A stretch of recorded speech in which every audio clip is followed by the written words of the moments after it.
Breaking: Trump just did it right before massive women march this weekend. Hell yeah. It's that special time of year when liberal women and their emasculated male supporters gather together in hordes and flood the streets across the country in ridiculous pink hats. Despite saying they are empowered by taking their rights back and screaming for free birth control, the Women March is really just an army of victims wanting to scream and accomplish nothing. It's their hate for our supposedly misogynistic president that they are putting on display, while ignoring the droves of liberal men this year who have been exposed as the true groping perverts. Now, just hours before this embarrassing nonsense of pink hats fills the streets in a city near you, the nemesis of the movement, President Trump himself, has just ended it for all of them in a move he made. While they continually tout Trump as a misogynist and anti-woman in everything he does, they reap the benefits of what he has actually done for them already that Barack Obama never did, and they are currently benefiting from it as they march. Conservative Tribune reports one of the many unfounded criticisms lodged against President Donald Trump by his liberal haters is that he is some sort of sexist misogynist that mistreats and looks down upon successful women. Of course,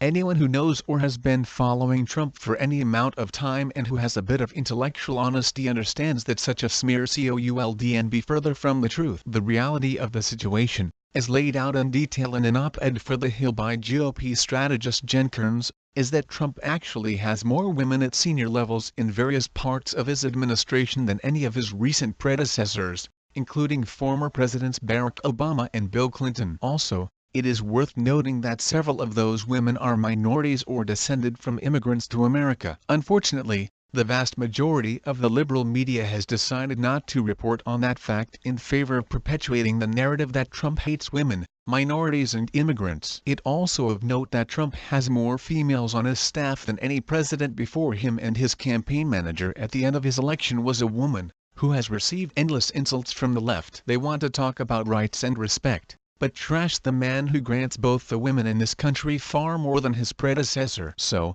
it's not about what they say, it's about what they want, which is free stuff and negative attention on Trump. Facts prove this. On the other side of the spectrum is a separate march the same weekend that women are getting involved in and is an actual worthy counter cause with a completely different message of empowerment. If a woman wants to really march for her rights and prove that she has a choice, this is the event she can be involved in to really make a positive difference and not a divisive one. National Review reports this Sunday, hundreds of thousands of women across the country will storm the streets in the second annual March for Women. Last year, the first Women March took place the day after Donald Trump's inauguration, in a display of wrath against the new Republican administration. This year's march promises much of the same sentiment, but all people who truly want to empower American women should turn their attention elsewhere, to an event that receives much less media acclaim, the March for Life, which will mark its 45th anniversary this morning on the National Mall. It is this march, not the women,